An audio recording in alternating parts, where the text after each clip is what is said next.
Même si c'est la Bible, c'est un sujet qui peut quand même être traité comme un film, comme une histoire. Et ce que j'avais envie de faire par rapport à ce sujet-là, presque d'oublier que c'est la Bible. Le sujet me permet d'expérimenter plein de choses, d'avoir une liberté totale et d'aller au plus profond du texte, au plus profond des mots et de pouvoir exprimer plein d'émotions avec ça. Avec la simplicité du trait et la modernité du trait, on ne pouvait pas avoir un orchestre symphonique, mais plutôt uniquement des solistes, comme de la musique de chambre, et avec une écriture elle-même très moderne. On a une base qui est assez fixe, qui est un quatuor à cordes et un quintet à vent. Quintet à vent, donc flûte, hautbois, clarinette, cor, basson. On a quand même des sonorités orchestrales grâce à ça. On retrouve des instruments communs à l'orchestre. On peut arriver à des sonorités orchestrales avec simplement des solistes. Et c'est ça qui m'intéresse aussi.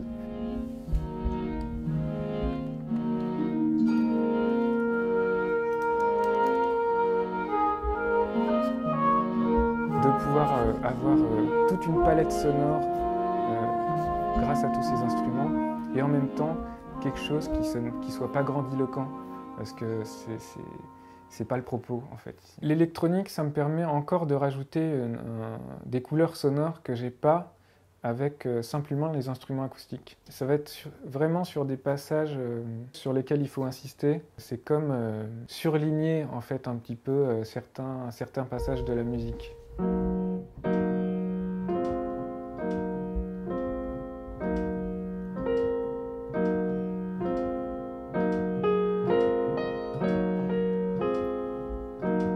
J'ai beaucoup écouté de quatuors, des quatuors donc Ravel, Debussy, Shostakovich, Berg, Webern, Ligeti, c'est fabuleux. Et c'est vraiment par là que j'avais envie de me diriger. Parce que on peut jouer avec la tonalité en ayant des moments très dissonants qui vont créer des tensions par rapport au texte, par rapport à l'image, et ensuite en revenant à quelque chose d'un peu plus tonal ou en tout cas très modal et qui vont détendre l'atmosphère. La contrainte particulière, je dirais surtout, c'est qu'il y a de la musique tout le temps. Je pense vraiment la musique comme une grande pièce de musique pour un épisode.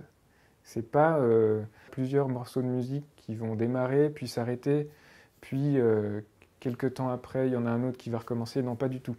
Là, il y a de la musique vraiment tout le temps, puisque l'idée aussi de ce projet, c'est de laisser une place assez forte à la musique. C'est elle qui va amplifier l'émotion du texte, qui va parfois guider notre émotion là où on ne serait pas forcément allé simplement en écoutant le texte et en regardant l'image.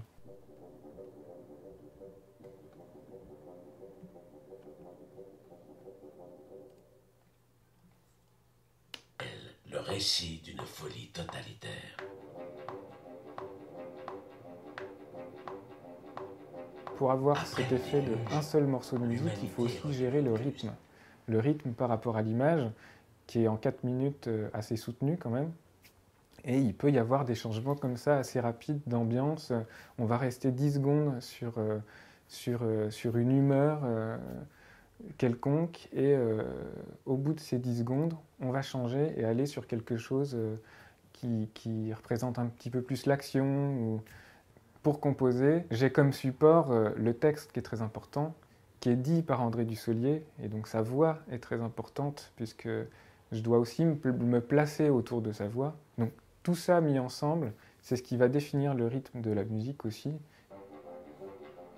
Après le déluge, l'humanité est redevenue si nombreuse qu'elle a dû se disperser sur toute la surface de la Terre. J'ai quelques thèmes qui vont revenir dans la série, mais qui sont plus larges que les personnages eux-mêmes. Je vais avoir un thème de l'exil, notamment, qui va apparaître à partir d'Abraham, et qui ensuite va revenir beaucoup plus loin dans la série. Et après, c'est à l'intérieur des épisodes qu'il y a des thèmes qui peuvent réapparaître ou des éléments dont je peux me resservir. Par exemple, dans Noé, où Noé a un thème parce que j'avais envie qu'on l'identifie comme quelqu'un de gentil, simple, tel qu'il est décrit en fait dans le texte. Et le but, c'était de le percevoir tout de suite comme ça. Il y avait alors de nombreux peuples différents, dans de nombreux pays différents. Le générique, c'est vraiment quelque chose qui va donner son identité à la série dès les premières secondes.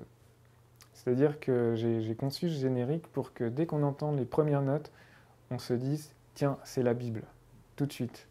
C'est très marqué, beaucoup plus marqué que le corps d'épisode.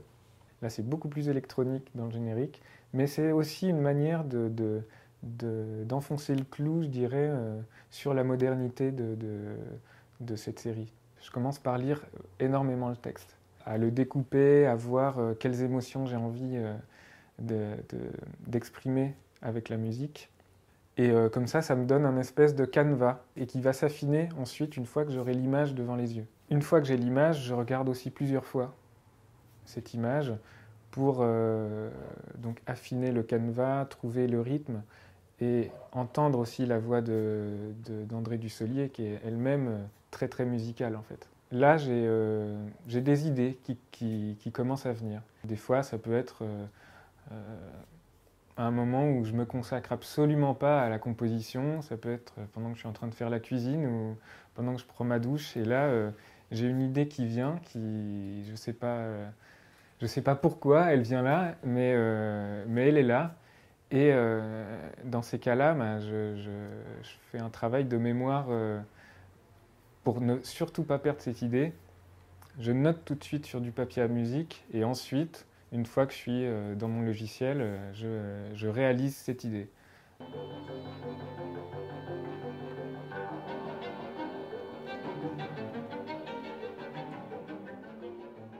Ensuite, je travaille dans un logiciel de programmation MIDI qui s'appelle Logic Audio et j'ai l'image en fait qui défile et là je définis le tempo et je commence à rentrer mes idées petit à petit avec des banques de sons